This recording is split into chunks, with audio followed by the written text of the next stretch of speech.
morning. Welcome to Tribune News on Q, your go-to morning news source, only here at the Daily Tribune.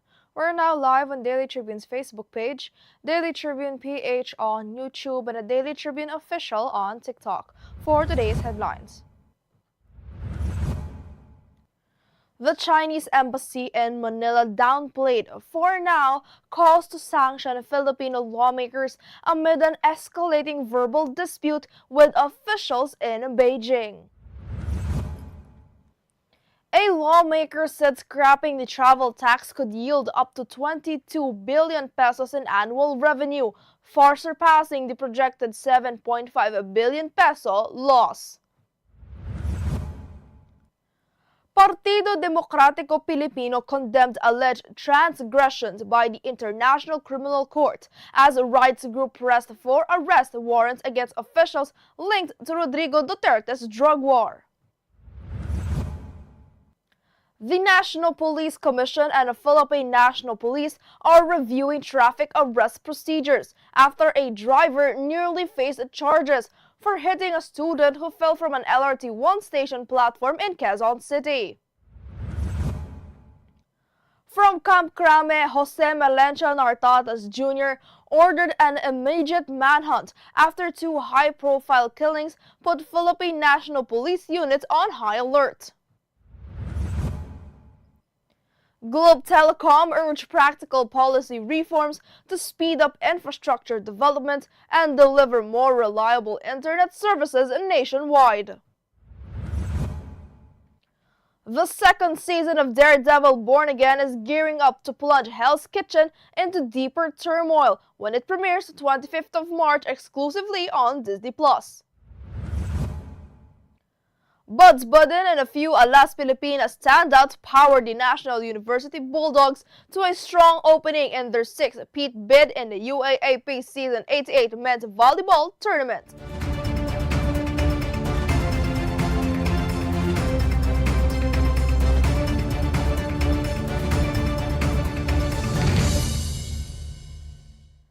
Today is the 16th of February 2026, Monday. And I'm Eliana Lacap, bringing you today's top stories. Let's kick things off with today's weather. Three weather systems affect the Philippines today.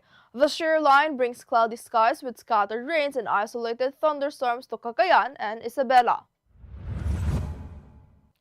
Meanwhile, the easterlies cause cloudy skies with scattered rains and thunderstorms in Aurora, Quezon, and parts of the country with possible flash floods or landslides. The northeast monsoon affects Ilocos Norte, Apayao, Batanes, and Babuyan Islands with light rains. Winds are moderate in northern and eastern areas, light to moderate elsewhere, with moderate coastal waters in the north and the east, and slight to moderate conditions in the rest of the country.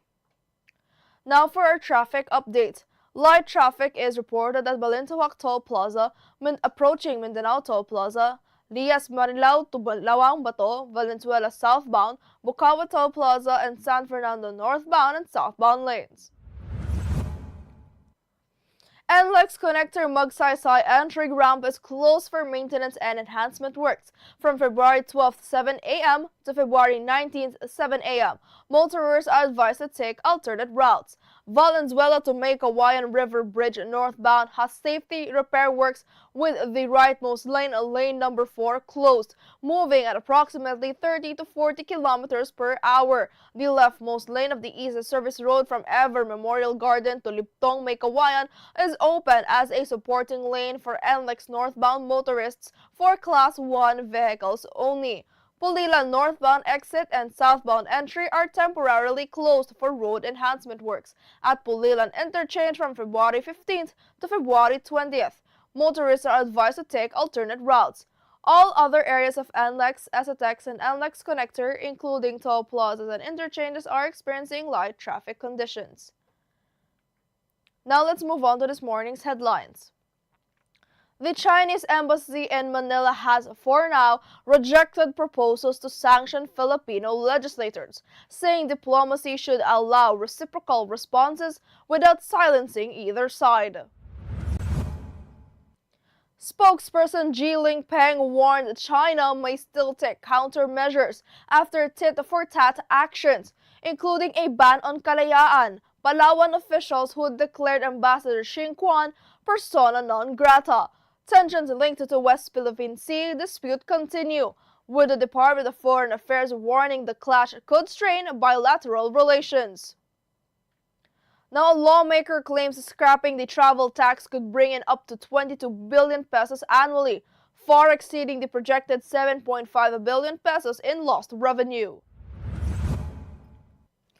Marikina Representative Miro Kimbo cited committee computations showing that lower airfare would boost business earnings and tax collections, while House Majority Leader Ferdinand Alexander Marcos filed a bill to remove the 1,620 economy and 2,700 first-class travels levies. Kimball said the move could cut ticket prices by 20% for destinations like Singapore and Bangkok, making the Philippines only the ASEAN country still imposing an outbound travel tax.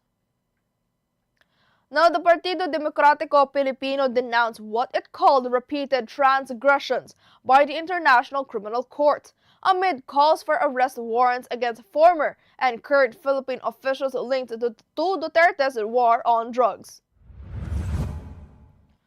The party accused the ICC of violating Philippine sovereignty, citing Senators Christopher Go and Ronald De La Rosa as alleged co-perpetrators, while stressing it will defend Filipinos' rights and oppose what it calls a political agenda. The ICC is set to hold hearings for Duterte later this month to confirm charges and decide on moving the case to a full trial. Now, the National Police Commission and the PNP are reviewing traffic procedures after a driver nearly faced criminal charges for a student's fatal fall from an LRT-1 platform in Quezon City.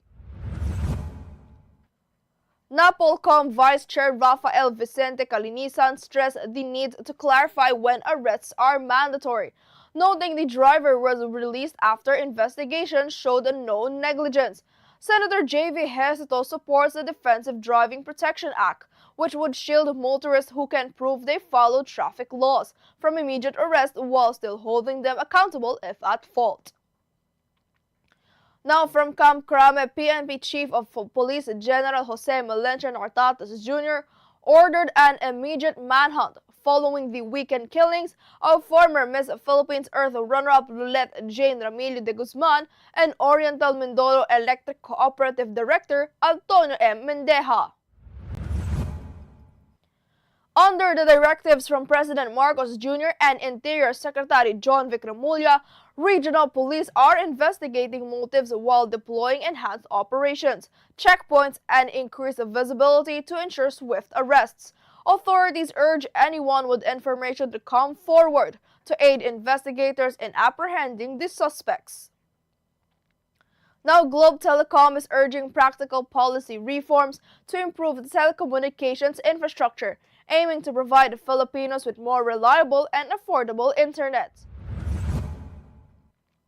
At the PH Telecom Summit 2026, Globe CEO Carl Cruz called connectivity the country's fifth utility, emphasizing collaboration between government and industry to protect investments and expand digital access. The company is also transforming neighborhood businesses into community digital hubs, helping close connectivity gaps and supporting local economic opportunities, particularly in areas with limited formal infrastructure. Now, the second season of Daredevil Born Again premieres 25th of March on Disney+, plunging Hell's Kitchen into deeper chaos under Mayor Wilson's Fisk's rule. Charlie Cox returns as the blind lawyer-turned-vigilante Matt Murdock, facing Fisk played by Vincent D'Onofrio in an all-out battle for the city.